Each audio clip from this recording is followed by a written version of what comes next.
What's up, everybody? Welcome back to Vitamin Lead, your healthy dose of leadership. I'm your host, TJ Reed, and I am excited today to have our guest, Stéphane Grenier. Did I get that right, Stefan? You sure did. It's close enough. It's good. It's good.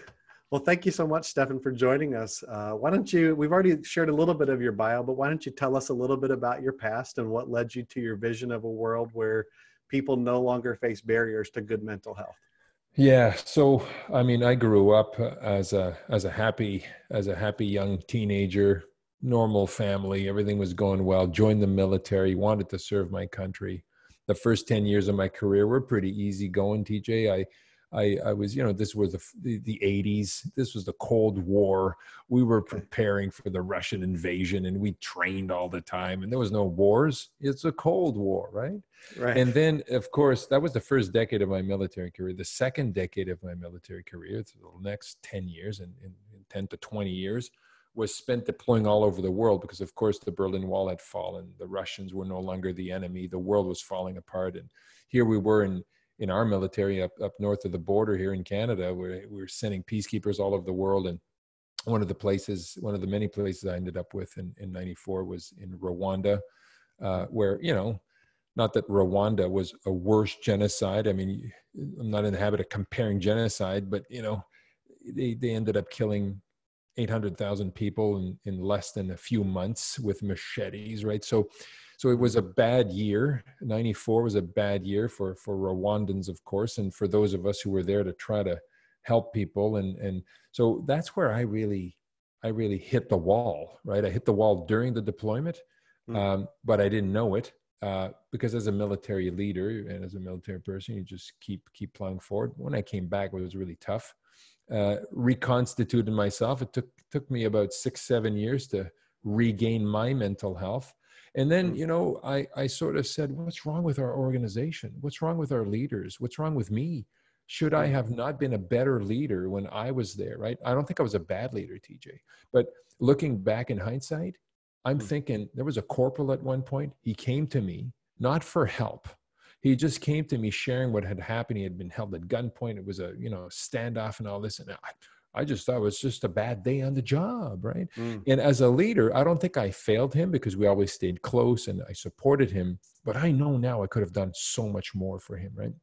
And so what we're doing now, so after going through all of that and after the last 10 years of my career were spent re-engineering how our military organization supports their people from a non-clinical perspective, from a leadership perspective. It's all about leadership for me, right? Because I'm not a doctor. And now that I have my company, I do that for corporate Canada. And that company's Mental Health Innovations, right? Yeah. And we do everything different from other consultancies, right? If it's done already, we don't do that. We do it a little differently. We focus on the human condition. We focus on leaders. We focus on managers. We focus on rehumanizing the workplace. It's not all about policies and procedures and what to say to people and handing out a pamphlet. It's about connecting with people and being there for them. And the funny thing is people think, well, if I tell a coworker or I tell an employee, what can I do to support you? What if they tell me, to do something I can't do? And says, don't fear. They're not going to ask you to do anything. They're not going to ask you to jump through hoops. You'll be surprised that they're not going to ask you to do anything because you asking them is 3/4 of the solution. Yeah. The fact that you care is 3/4 of the solution because nobody freaking cares anymore. So that, it's interesting. Earlier you were saying when you were talking about being a leader in the military, do you wish that you would have been more attentive to your own feelings? Did you get just kind of, I think all of us as leaders sometimes get numb to the experiences that we've had and don't realize that other people are experiencing it for the first time with fresh eyes and things like that. Like, do you wish that you would have kind of, I guess, maybe been more of like a sane commentary for those people as they were walking through that, or? I don't know. I don't think I was the kind of guy that was, very stoic and one of the tough guys. I've always been sort of I think I've always been kind of the guy that understands, right? And that when somebody's not doing well, you understand. but that doesn't mean I did enough for the people who were working for me at the time, right? I mean, as leaders, it's hit and miss. You do what you can, you know, and you can't always be. So there's a difference between being respected and liked. Sometimes you're going to make unpopular decisions. Yeah. That's just the way it is. You know, I saw this great quote, I think from Steve Jobs or somebody that's very much more important than me, who said, if you want to please everybody all the time, don't be a leader, serve ice cream. Right. Yeah. And it's true, right? When you're a leader, you're going to displease people, but that doesn't mean that leaders, you know, so I was always wondering, I think I always had that ability to self-reflect. Did I do enough? Was that the right thing to do? How's he really doing, right? He said he's okay, but is he really okay? But then I wouldn't stick to it because I didn't know. I didn't know back in the 80s and the 90s, I didn't know about this mental health thing. We now know, right? Right. And so when people are going through a tough time, I actually did not comprehend the longitudinal impact this can have on a human being's life, right? It was just, you know, had a bad day. Now that we know, with the hindsight and the experience now, you know, this is what we're committed to, is to help organizations shape a culture that actually really supports their people, right? And keeps the people, because we know the young folks, you know, if they don't stick around, it's because the organization's unhealthy. They move on, right? Right. So the biggest, I don't know if it's like that in the States, but in Canada, the biggest culprit for corporate attrition is, you know, you guys suck. I'm moving on. I'm leaving. I don't need to take this shit. And so, and that's a good thing, right? So the young generation is taking corporate Canada, maybe corporate America, to task. You better treat us well.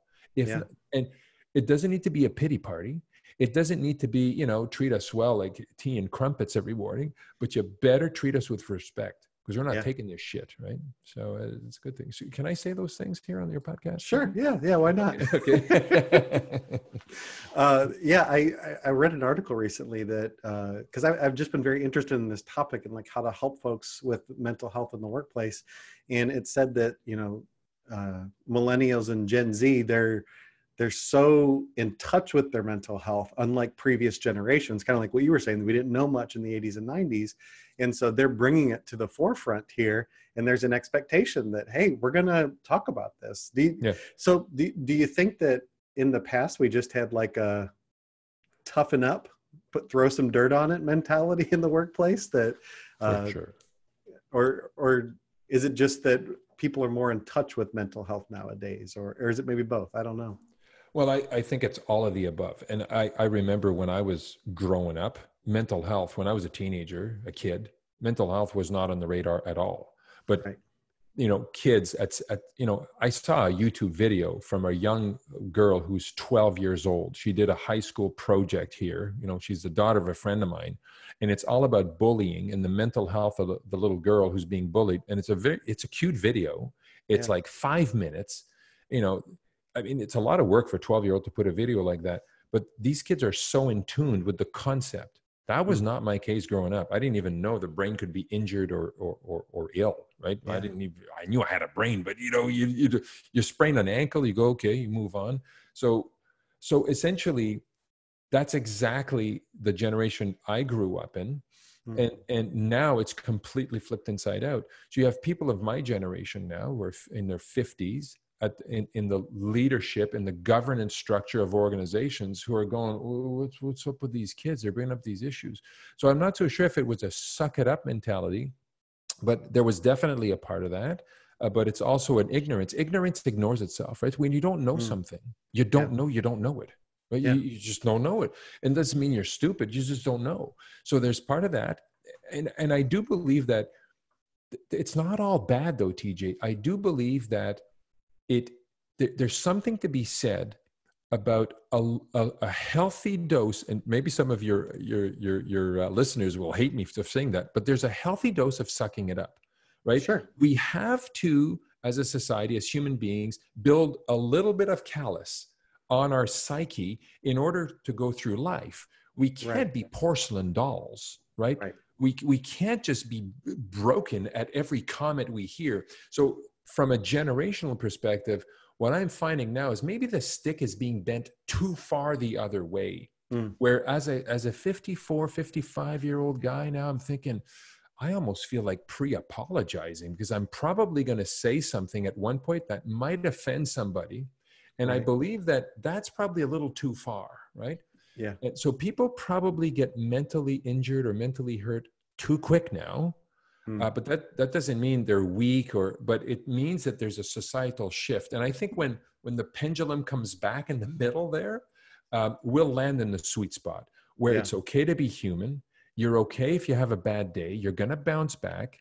But I do believe that at this point in time, we need to also think that, yeah, we need to build a bit of resiliency. We need to be able to have a bad day, Yeah. and not need to take 2 weeks off, right? Right. And go back to work the next day. Or if the boss, I remember a few years ago, 3-4 years ago, we were helping an organization, and this employee says, I was traumatized last week. And I said, Jesus, what happened?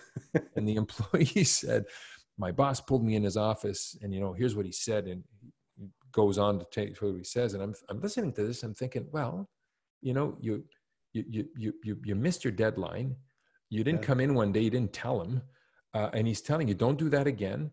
And, when you have a deadline, if you're not going to miss it, you gotta tell me. You can't just miss the deadline. Right. And I'm thinking, where's the trauma, right? Now, that doesn't mean he had a bad day. He was upset, but that's not trauma, buddy. You were upset, right? Right. And so there's all this stuff happening that, a 54-year-old like me is wondering, is this normal? Is this okay? But I think the pendulum will swing back. It'll swing back. Right? I agree with that. Yeah.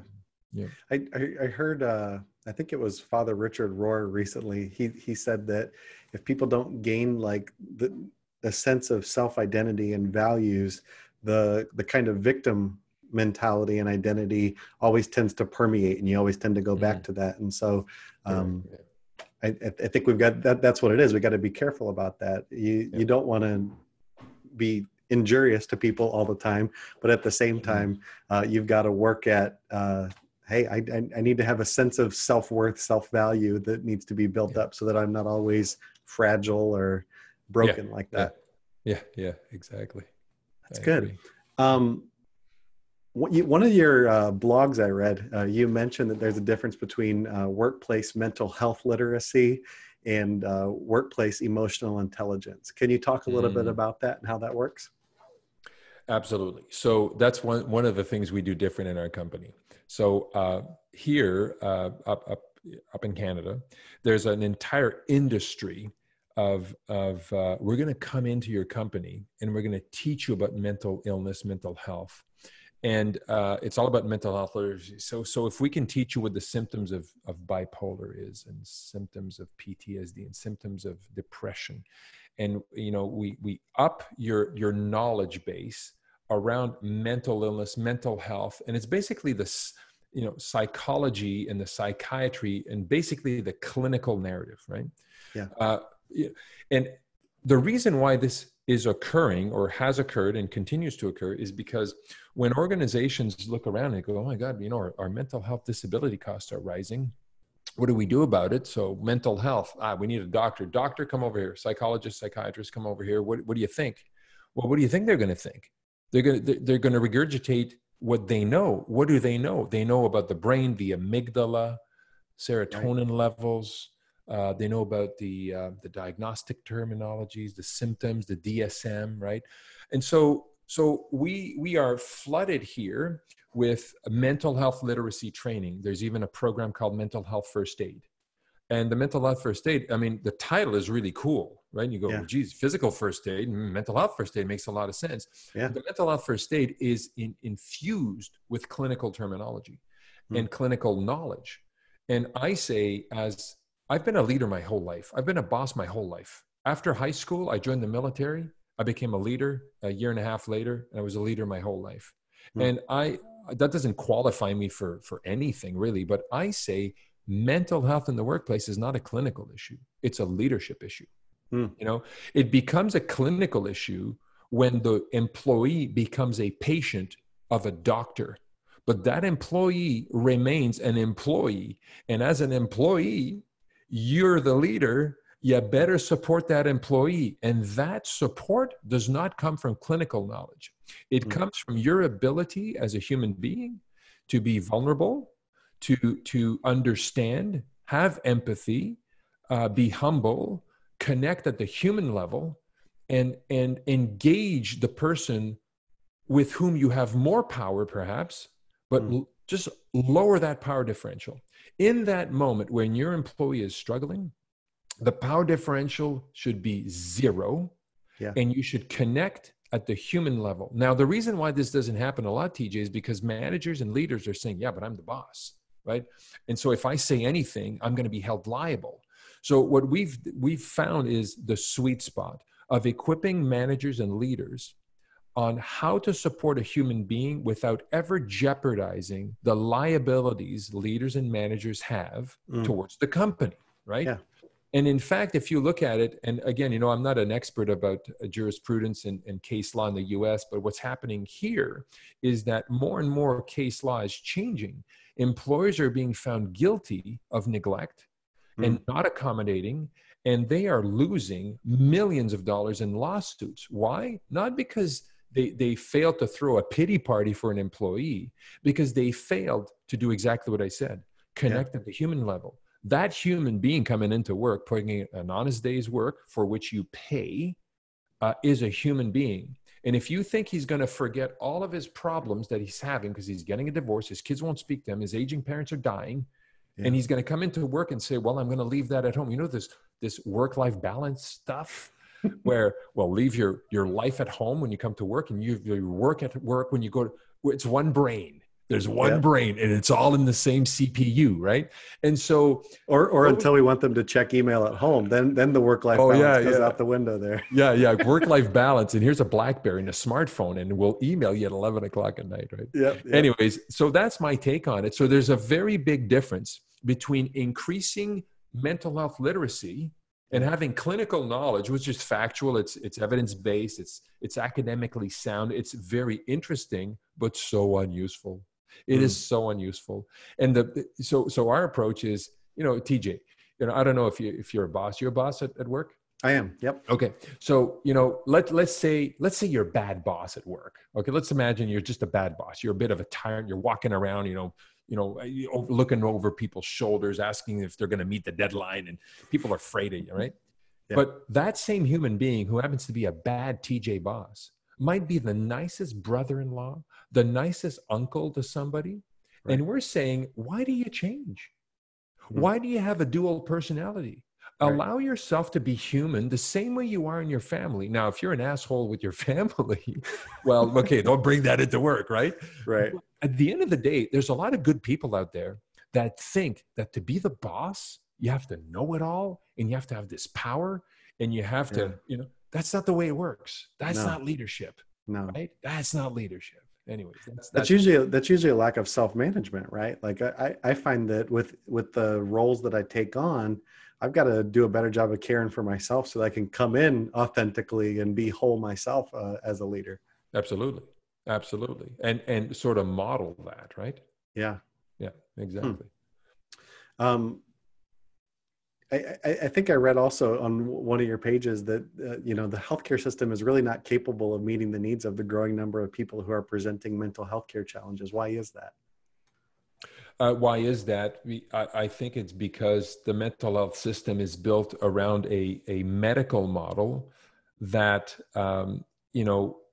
triages, diagnose people.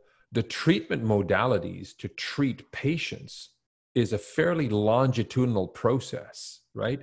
Yeah. I mean, if you compare, your typical mental health challenge that an employee is going to have next week, who the person has been having, a tough bout at work, at home, things are falling apart or whatnot. That employee is a human carrying that whole life. And at one point, the stars line up where this person is on the precipice of being depressed or becoming depressed or suffering from depression, right? Yeah. And all of a sudden that depression begins, but the day the depression begins is likely not the day the employee reaches out for medical help, number one, right? Yep. So the depression begins, and after months this is your typical sort of decompensation story. After many, many months of struggling and all this and having memory lapses and missing deadlines, now the person's getting in trouble at work because they're missing deadlines and all this. Now, what do you think that does to the depression? It gets worse, right? Right. Bottom line is you can just keep going up with the story.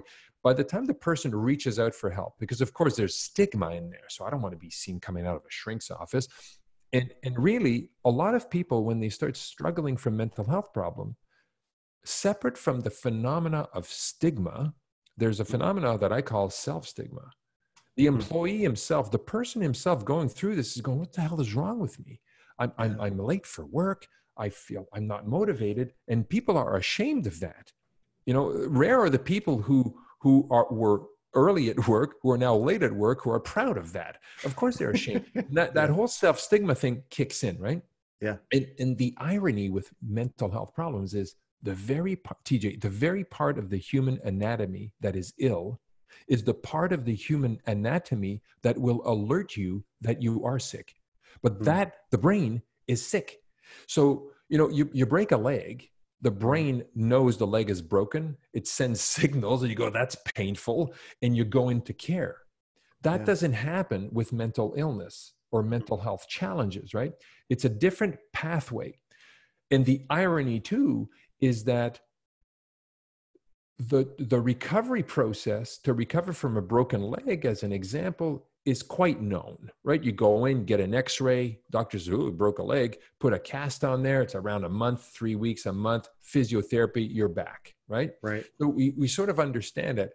And it's an injury actually, that the minute you get injured, you know you're injured. That's not the case for a lot of people in workplaces who become injured mentally. When workers become injured mentally, they're gonna walk on that injury for months, sometimes years before they go into care. So by the time they go into care, doctors are not dealing with just a broken leg now, or, you know, like the analogy is a broken brain.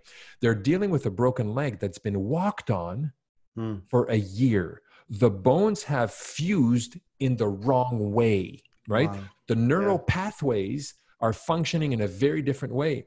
If people present it to clinicians the next day after, you know, becoming depressed, I don't think it would be this bad, but that's not what's happening. It's never happened that way. I don't know if that makes any sense, TJ. That makes a lot of sense. That's really good. Because when I heard you talk earlier and say that it took you 6 to 7 years to recover from the post-traumatic stress, and I said, wow, like for you to even be able to put a timeline on that, that's very interesting, because I think so often it's hard to see that and understand that. But when somebody, when their thoughts are injured, when it's not a healthy brain, they're walking on it as a survival method instead of a thriving method, right? And so and they don't even know. And again, ignorance ignores itself, right? When and you're trying to be resilient, you're trying to go to work, right? And I remember for at least 2 years, I would, I used to shave in the morning, right? You're in the military, you have to shave every day and put your uniform, press your shirt and spit your shoes and all that. I still did that as a colonel, right?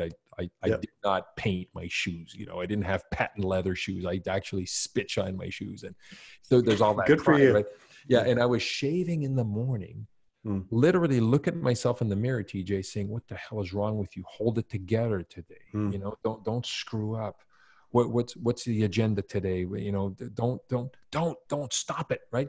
And you're talking you're psyching yourself up for the day, the same way an athlete psychs himself up for the gold medal run, right? But imagine if that's what you have to do every single day, psych yourself up. Olympians can't perform at that level every day. They're going to keep over, right? And so that's what a lot of workers, a lot of employees will have to do. Those, you know, there's all sorts of people who develop mental health problems, right? But let's assume your typical good, average performer, your good employee there, who is ashamed and all this. Every morning when they're getting ready to go to work, they're psyching themselves up to run another freaking marathon. And that's how exhausting it is. And by the way, TJ, when they go back home at night, people are going to tell them, have a good evening. Yeah. People used to tell me, have a good weekend, Steph. And for years, I didn't know what a good weekend was. Mm. I remembered when I was healthy, I knew what a good weekend was. But my weekends and my evenings were spent reconstituting myself for Monday morning, reconstituting myself for tomorrow morning, psyching myself up to keep it together so I don't lose my job, right? Yeah.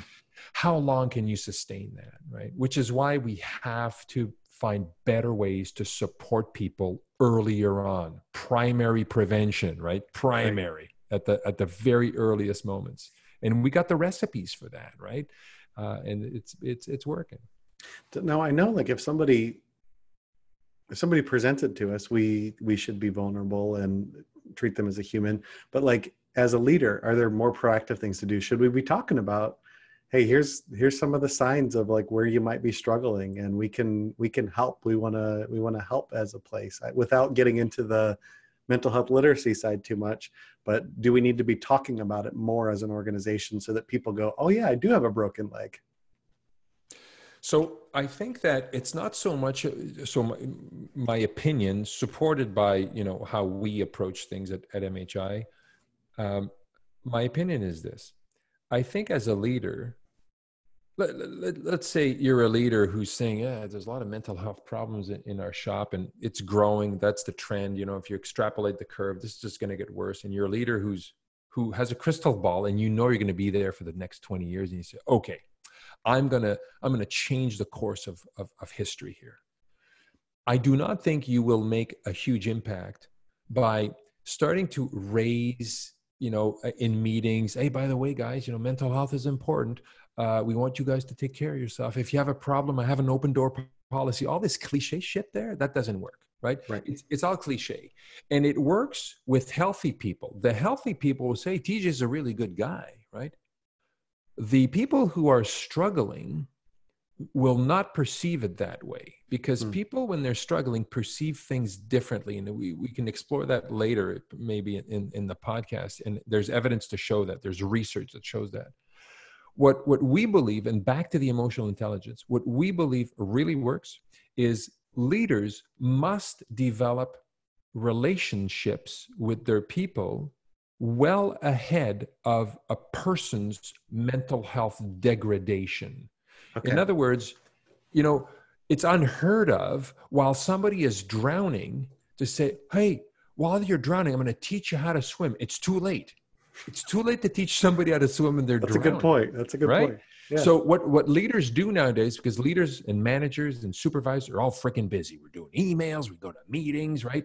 And there's very little time left to develop human relationships between the boss and the employees. And therefore, when, let's say you work for me, TJ, right? And let's say I'm too busy. I don't know if you're married, if you have kids, if you're, how far you live from work, you know, explaining sometimes TJ's a little late by a few minutes, right? But he lives across town. So anyways, I don't know any of that.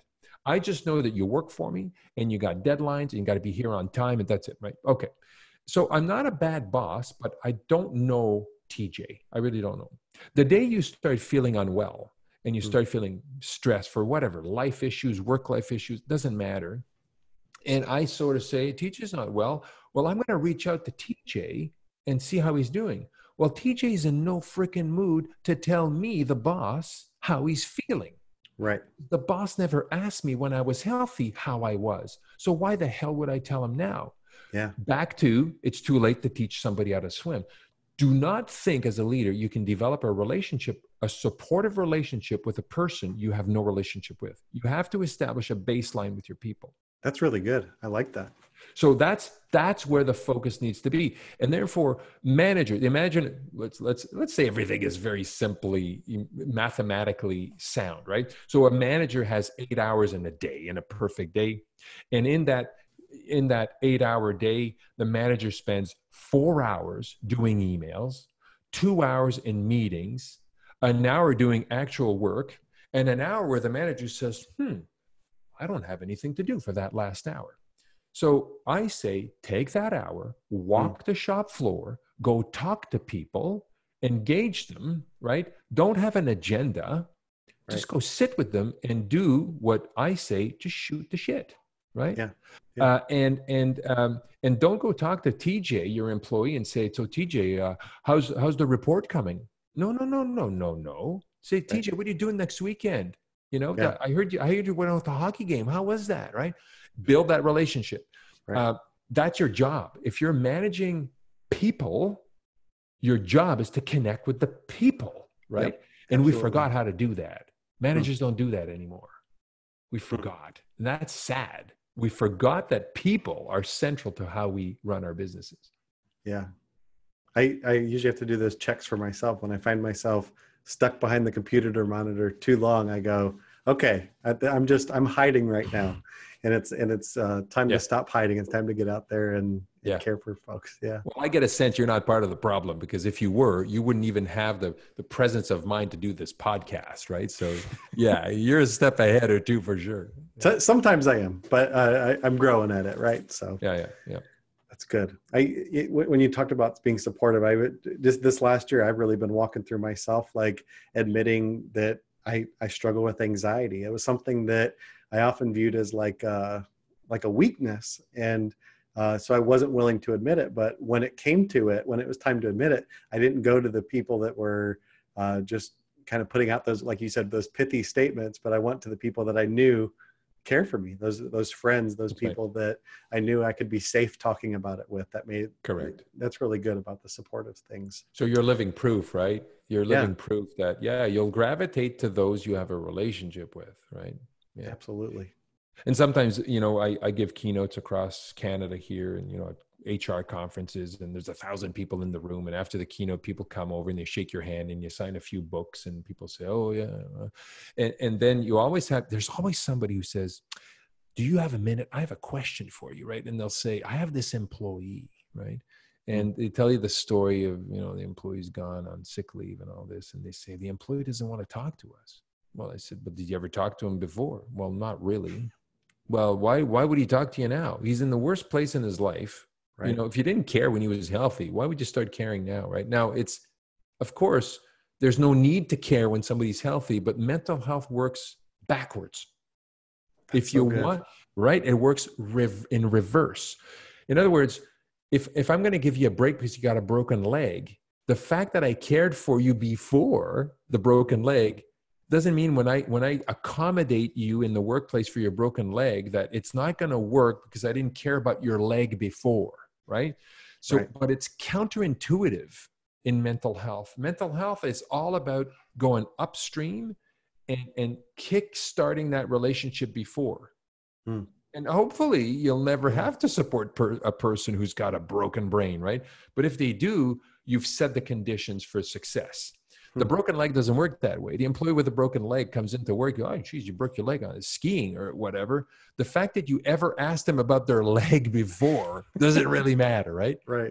Mental health is backwards. The same way the clinical system, right? You break your leg, you know it right away. You're going to care right away. Mental health doesn't work that way. So it's almost like we have to re-engineer how we think and how we perceive things when it comes to supporting people. Broken leg that way, broken brain, very different. It's everything's opposite, right? That's the new norm. Yeah. Is it possible? Like I'm hearing you talk about the broken leg thing, and I'm trying to make some correlations there. Do you think it's ever possible that we could go, this person's really struggling with this? If we take some of these steps, we know that in 30 days, they could be in a much healthier place, like kind of like a diagnosis, the same way they would do with a broken leg. Or is everybody so different in that there's not really a ability to do that well? Yeah, I don't think, so I don't know the answer to that question. What I do know though, is I created a continuum years ago that with my team that we continue to use to this date. It goes, so imagine, like a graphic with green going to yellow, going to orange, going to red, right? Yep. And, from a physical perspective, often we look at it from a black and white perspective, or a green and a red, meaning Steph is healthy. He's got no broken legs. He's green. He's running marathons. He's good to go. Breaks a leg, boom, you're red, right? Right. And from a mental health perspective, we think it's like that. Oh, TJ's a happy-go-lucky guy. He's working hard. He's producing. All of a sudden, oh, he's depressed. Oh, he's at home. He's on sick leave or whatever. So green and red, it doesn't work that way, right? It's on a spectrum. So the thing is that when we can teach people, human beings in a workplace, and managers to look at people through the lens of that spectrum. Rarely does an employee go from green to red. They go from green to yellow, back to green to yellow, into orange, back to yellow, into orange. It's a progressive thing. The thing is that as human beings, all we have is we're not capable of seeing the yellow and orange. All we see is the green and the red, right? And so when you start understanding that mental health degradation in the workplace occurs over time on that spectrum, and you can really see the behaviors, right? Because it's not about symptoms, it's about behaviors. The behaviors are getting more and more consistent with the yellow category or the orange category. You now know as a boss that trajectory is not good, right? Now, I'm not saying that there's a prescription if you do this or you say that, or it's going to reverse it, then 3 weeks later, you're back in the green zone.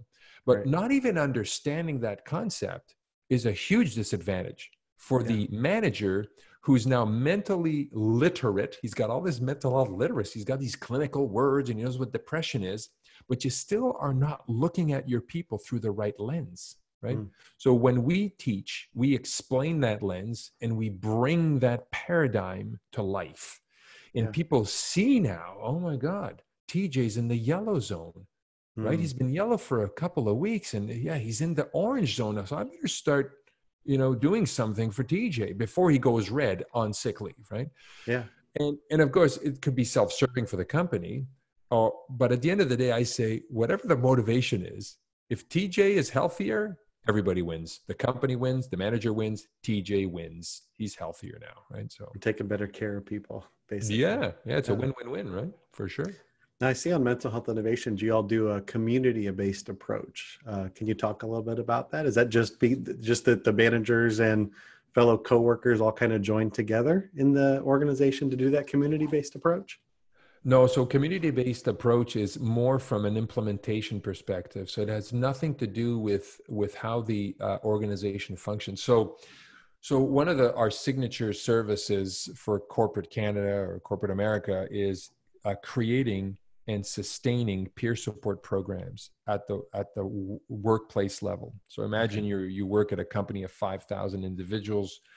Once we've implemented a peer support program, you have a bunch of individuals from that company who have volunteered to become part of a supportive, it's like an employee resource group, but an employee resource group that doesn't just meet and talks about issues and puts recommendations forward and says, hey, boss, have you thought of that? But these are employees who become resources to other employees who are not feeling well, but they meet all the criteria, because not any Tom, Dick, and Harry should or can support others when they're mentally not well, right? So we've been doing this 20 years. And so we know how to have a conversation and interview with TJ. And at the end of the interview, we're saying TJ's going to make a good peer supporter, or TJ's, unfortunately, is not going to make a good peer supporter. He's a good guy, but he's not going to be a good peer supporter, right? Because. So when we implement these programs, TJ, we just don't come in and say, okay, he wants to be a peer supporter. It doesn't work that way. It doesn't work that way. So what we use is a methodology called community-based rehabilitation. And that methodology is supported by the World Health Organization. And it's something very simple, really. The methodology, if you break it down, is very simple. Don't do anything inside any structure, any organization, even a tribe in South America. Don't go in there and fix the problem with your recipe. Go in there and listen, engage the people who are impacted by that problem, and understand what's going on first. You may have, antidotes and recipes and formulas and education and all this stuff.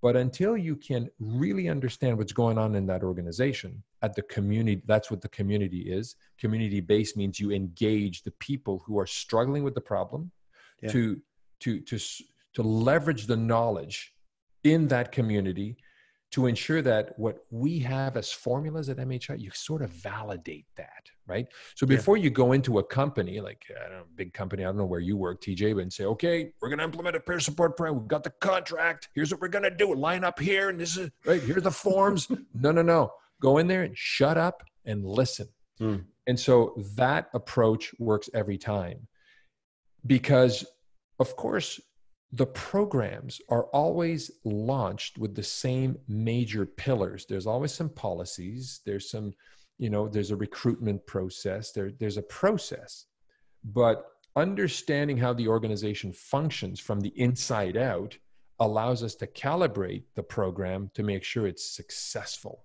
Yeah. So we can't impose stuff that worked in another company that kind of, the logo looked the same. So why don't we just use that formula, right? Because every culture is different. Absolutely. Yeah. Absolutely. Now the problem is the same. People are burning out, right? But the culture is different, and it's all about calibrating, right? So it's more of a process, right? And it's a process that works really well. And it's not rocket science, by the way. Right? It sounds really complicated, but it's really what good leaders need to do, I think, is exactly that. If you have a team of 20 people, TJ, and you're faced with a major problem, you can be the stoic, stiff upper lip leader that doesn't want to show any vulnerability or any sign of humility, and you close the door in your office and try to resolve this on your own. Yeah. If you're the other type of leader, the type of leader I think is the better leader, is you'll get your team around you and say, guys, we got a problem here, man. What do you guys think, right? They know you have the authority. The fact that you're asking them doesn't mean you don't have the authority. You have the authority. You're the boss, right? But you engage them. You pick their brain, and then you figure it out. You make a decision, and you move forward. But you don't ignore the people who are on the front line. They have a lot of wisdom, right? Yeah. So CBR, community-based, is kind of the same thing, right? It's kind of the same thing. I think one of the things I'm hearing you say is leaders just need to be, like, if I could boil it down, like you said, it's not complex. Like, we just need to be better listeners. Like, why do leaders struggle to be good listeners? In what you're learning as you work with companies, why do leaders struggle to listen well? Yeah. It's funny. I've caught myself, I didn't used to always say this, but, as my own company is slowly growing, it's not growing that fast. I mean, it's growing at I don't think we're growing fast enough. The demand is we're not overrun by demand, but we're busy. So we're growing, we're onboarding more and more people, and we're finding great people. We actually have a person from New Jersey working with us now. It's great to have somebody, south of the border, and it's wonderful. Shout out to New Jersey. There you go. And I often find myself in recent years saying to my team, when I have an opinion about something, saying to them, listen, guys, this is what I think, but I'm happy to be wrong. Yeah. And I'm not saying this to look good or this is what leaders should do, but it just comes naturally, because if I'm wrong, you guys tell me. I'm happy to be wrong here, right? So challenge me. When we have challenging discussions, I thank people for that. Yeah. When people disagree with me, I thank them. I don't get freaked out. When we have tough discussions, and you know what? This week, people were, I brought in my business partners together, some key managers in the room, and we had some hard discussions. At the end of it, I said, thank you. That's what we need to do to resolve issues. Yeah. It's not saying, oh, yeah, TJ, yeah, you're the boss. No. So creating the conditions where people can actually disagree with the boss, I think is huge. Yeah. It is huge, right? And so I think that's what leaders need to aspire to. And leaders should not fear being wrong. They should embrace that. Yeah, absolutely. And to me, the best sign of good leadership is when an employee can respectfully tell the boss, I think you're wrong. I think you're about to make a mistake, because the employee has the respect to actually warn the boss. Yeah. And there's no fear that the boss won't, what the hell are you talking about? I'm going to fire you. No. Right. So that to me is a sign. That could be saving your butt right there. Absolutely. Right. Yeah. But I don't think that's what young leaders are being taught. I think they're being taught that they have to be in charge. They have to be stoic. They have to have the answers. They're more educated. They make more money. Right. So, and as we know, there's a woman from I think she's from Texas, Brene Brown. I don't know if you ever heard of her. Love Brene Brown. Knows Brene Brown. And one of my associates did her recent course in the US. She met Brene, and I said, "Oh, you're so lucky, right? She's kind of my hero." But she says it really well. It's all about being vulnerable. It's Yeah. okay to be vulnerable. We forgot how to be humble and how to be vulnerable, right? Yeah. And that's too bad. Yeah. Because that really reinforces human connections, right? Where the employee doesn't feel like they're lesser of a person. You're no more of a person than your employee, by the way. Yep. And if you think you are, you're in the, you suck. You really suck, right? You need a humility pill. Yeah, just that's something you need to sell. Just a humility pill to swallow for a second. Yeah, that'd be good. Big Pharma would have a field day with that. The humility pill. Brene would, she'd be raking in the millions there. Yeah. So let's say, Stefan, somebody's listening to this, and whether they're a frontline employee or they're a leader in their organization, how can they start to be an advocate for mental health and this sort of approach in their organization? Like, what would you say would be the first couple steps they should take to do that in their organization? Well, I mean, if you're an employee, right, depending on the level of authority you have and all this, I mean, you can look at it two ways, right?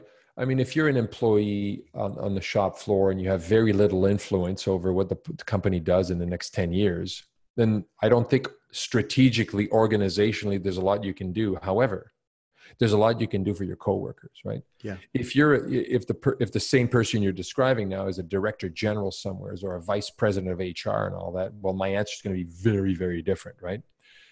So if we start with the first person, the employee, I think that I would tell that employee who wants to do something, right, but has no authority, no influence over the company policies, I would say, do not underestimate. This is the advice I would have for them. Do not underestimate the power and the influence you have on your coworkers' mental health trajectory. If you look at that person who's struggling and is decompensating slowly, and you never connect with the person and you just let them go and you be the bystander because you think you're not a doctor, therefore there's nothing I can do. If you fall in the trap of underestimating the power of human connection, you're doing a disservice to that other human being. Yeah. If, on the other hand, you act with a bit of courage, you approach the person might tell you to bugger off, but you approach the person in a kind way and say, listen, it looks like you're going through a rough patch. If ever you want to have a chat, I'm there for you, man. We can go for coffee at coffee break, right? If you muster the courage without thinking that the person is going to ask you to resolve the problem they're going through, just connecting is enough often, right? So you don't need to be a doctor. And so many human beings nowadays think, I'm not a doctor, I can't do anything, so I'm going to let TJ be, and I hope he calls a doctor, right? So that would be my message to the employee. That's really good. And if you want me to say, if you're a vice president of HR in a company, I can also answer that, but it's a very different answer, right? You want me to go there too? Yeah. If you're a leader in a company, that would be great too. Yeah. If you're a leader in a company, what you need to understand is that you need to understand one thing. The people who are struggling with this issue right now think differently than the people who are healthy. So if you are a leader in the organization, and let's assume that you don't have a mental health problem, because a lot of leaders do, but let's assume you're a healthy leader, you don't know what it's like to be depressed or being burnt out or have bipolar, or you have no clue. Do not surround yourself only with healthy people in the organization.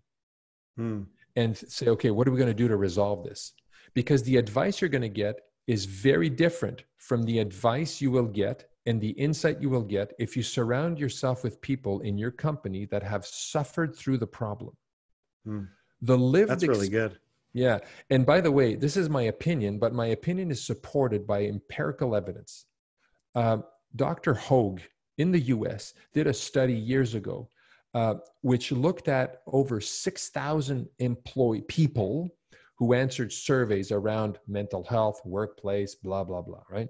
And they were asked all sorts of questions. They were asked questions such as, okay, TJ, answer the survey. So TJ, if ever you develop a bout of depression in the workplace, question number 1, would you trust your workplace to do good by you, right? Question number 2, would you be embarrassed? Question number 3, anyways. So the beauty of the Hoag study was that the data also included medical diagnostic scales, which means that, of course, the survey was anonymous. But out of the 6,000 people who answered the survey, they were able to look at the data from those who likely had what the answers were from those who likely had a mental health condition compared to those who did not have a mental health condition. Wow. So if you dumb it down, if you ask a healthy TJ, if you ever become depressed in the workplace there, do you think you'd be embarrassed? If you're healthy, you're probably going to say, no, I don't think I'd be embarrassed. Right. If you have depression at the time and you're asked, do you think you'd be embarrassed? You're going to say, yes. The perspective, the perception is very different when you have a mental health problem. What does that tell us? Community-based rehabilitation. You need to engage the people impacted by the problem. That's what leaders need to understand. For mental health, right?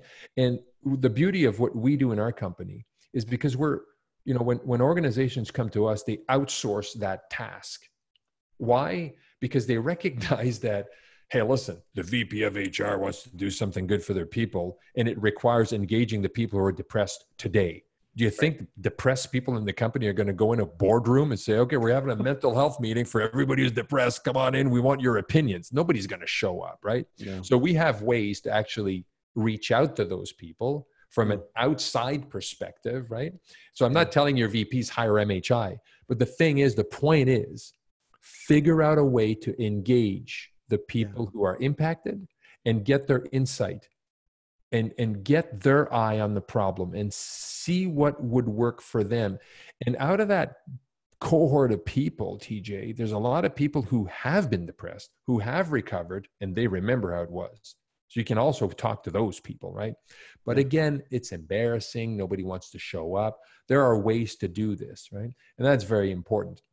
And also, I would tell those leaders, it's not all about clinical stuff. You know, one of our signature service offerings is about leveraging the human capacity in those big organizations. These people are all on the payroll. They show up for work every day. They're there. However, they don't talk to each other about mental health, right? What we do when we create peer support programs is we allow those conversations to be had, those peer support conversations. It's not a pity party. It's the sweet spot, right? Yeah. Because And leaders also think that, well, we got a great employee assistance program. We got good benefits. That's all we need. Well, that's a two-legged stool, right? Two-legged stool doesn't work really well. You need a third leg. And that third leg is that human in the workplace is going to spend 5-10 minutes with TJ at the coffee break to chat about, you know, what's going on with TJ, right? And that's the missing link. People, by the way, people don't die by suicide in their doctor's offices, do they? No. They die by suicide out there. What are we, the people, doing out there to support the people? Very little, right? When somebody's struggling, we normally look the other way, right? So when VPs have the courage to implement our peer support programs, what they do is they don't look the other way anymore. They actually they disrupt the isolation, right? And they empower people who are struggling with a connection, a meaningful connection with somebody who knows what it's like. And that covers off that long 2-3 week period between medical appointments, right? Yeah. And that's when it all happens. It comes undone between medical appointments, or it can galvanize. And the peer support relationship is the galvanizer, right? Anyways, that's a big bowl of word salad there. No, that's good. Yeah. Okay. Well, I think it makes, even for folks that are leaders in organizations, like I heard this guy, Jason True, recently say, people that have a close friend or feel understood at work by somebody else, they're like, I think the figure was like, they're like 7 times more loyal or like stick around an organization if they know that they have that. And so for any organization, especially with how relational younger generations are, I think it's such an important investment to make sure that there is some cohesive relationships that are able to happen and be supported by the organization. Correct. And I think what's happening here anyways, and the thing is that these relationships can be left to serendipity for most human relationships in the workplace. However, when an employee starts struggling with a mental health problem, organizations, I believe, have a responsibility to step up to the plate and not leave the isolation or not occur based on serendipity anymore, right? So you Right. go into work as a healthy person, 100 people go into work healthy every day, and they build relationships. Some's like the, we're like baseballs. You talk about baseball, you go for coffee and all this, and these are, okay, it's all fine, right? And so, of course, organizations just let all this happen, and that's socialization. It's all good, right? But when people become mentally challenged or mentally, impacted, this is where the leadership needs to kick in and say, we need to cover that gap, because Yeah. isolation sets in, right? Yeah. And often it's not necessarily because of stigma, TJ. It's not because people say, oh, I don't want to talk to TJ. He looks depressed. I don't want him having lunch with me anymore. No, that's stuff we see in movies. If Right. TJ is depressed, he's not going to show up at the lunchroom anymore. And we're going to say, where's TJ? He hasn't been here for a week. He eats at his desk now, right? Now, of course, that's the yellow zone, right? TJ's not sick yet. He's just starting to isolate, right? Yeah. But as TJ starts to decompensate more and more, the social fabric of relations and, those connections start eroding. If there's nothing to potentially replace that, and TJ, 3 weeks later figures, what's wrong with me, man? People have been commenting and all, I'm starting to feel bad, and self-stigma kicks in. Imagine if TJ can talk to an employee who's suffered the same damn thing 3 years ago and who's now better, right? Yeah. Imagine if we can precipitate that connection and not leave it to serendipity that TJ bumps into somebody, say, TJ, man, I lived through the same thing. That's probably not going to happen. Yeah. Our programs actually make that connection occur, right? If TJ wants it, we don't impose it. Right. That connection is the game changer, because instead of TJ walking on that broken brain, walking on that broken leg for a year, it's probably only going to take 2-3 months for TJ to say, yeah, you know what, Steph, you're right. I'm going to call the EAP program. I'm going to reach out for some help there. Why? Not because I told you need a doctor, but because I've said, don't do what I did, buddy. Don't wait 7 months. It's just going to get worse, right? Yeah. That's a promise, right? And so those little conversations are instrumental, and that's primary prevention. You're swimming upstream, and you're not allowing TJ to walk on his broken leg for a year before the company does something about it, right? That's good. Stefan, this has been a very insightful conversation. I've so appreciated your wisdom and all that you've learned along the way. I want to ask you one more question, if I could, and then we'll share how they can connect with you as well. Sure. But so at Vitamin Lead, our tagline is your healthy dose of leadership. And so I always like to ask people, how do you define healthy leadership? Introspection, humility, and never forget where you come from. Yeah. Right? And to me, it's so important to not lose the grassroots of things.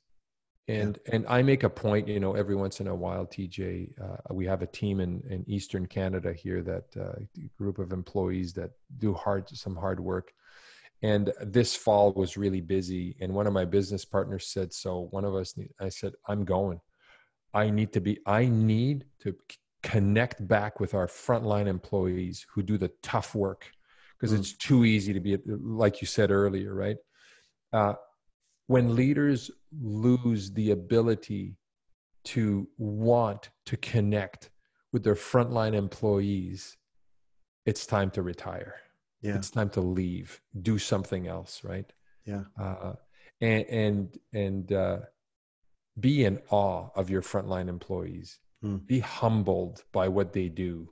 Yeah. And don't ever think you can do their job, because you can't. No.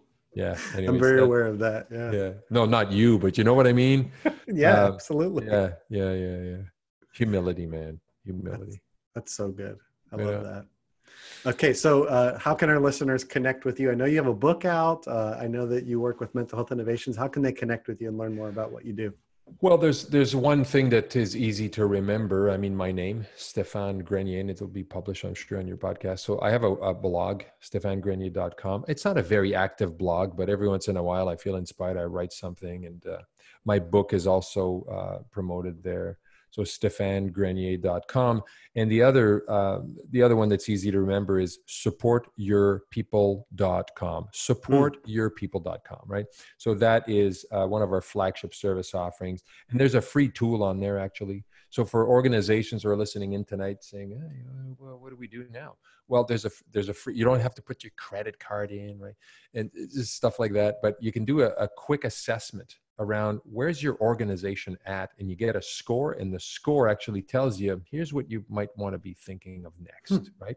So if you don't know where to start, it takes about 4 minutes to do the assessment tool. It's a Reader's Digest. It's not a deep dive, but it's a place to start. Supportyourpeople.com, TJ. I think I'm going to go to supportyourpeople.com either tonight or in the morning and check that out. That sounds really awesome. Well, thank you very much for having me. Thank you for being here, Stefan. I've so appreciated it. And best of luck to you as you go through the snowy season there in Canada. Yes. So. All right. We'll shovel ourselves to spring. Right on, TJ. Have a good one. Thank you. Have a good one. Bye-bye.